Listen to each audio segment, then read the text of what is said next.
So what is the difference between microplastics and phthalates and PFAS and BPA?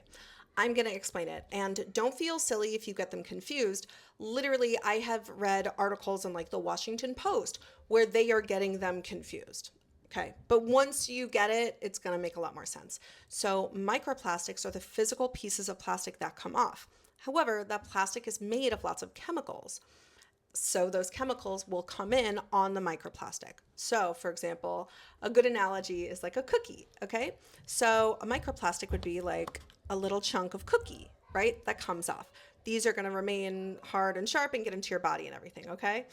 However, that cookie has lots of ingredients in it, right? So this cookie has like sugar and flour and eggs and butter or whatever, right? Those would be the chemicals that make up this type of plastic. And so this cookie chunk is going to bring in all the ingredients with it. So different types of plastic have different ingredients, okay? And just like so yeah, going with this analogy, there's different types of cookies, just like there's different types of plastic. And some of them are chewy, some of them are super big, some of them have chocolate chips, some of them, like different types of cookies. And just like that, there's different types of plastic. So but a lot of the times, so that's the difference between microplastics, which are the physical pieces of plastic, and the chemicals that are the ingredients making up that plastic. But I see this confused all the time. And guess what's even more confusing? Certain types of PFAS can also be a microplastic.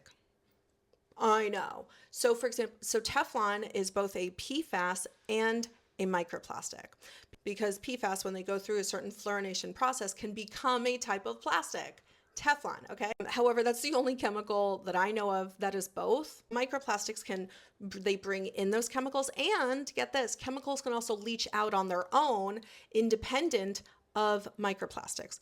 Oh, so confusing because so all plastic is a connection of polymer bonds. Okay, so this is like the bond. Here's the monomers.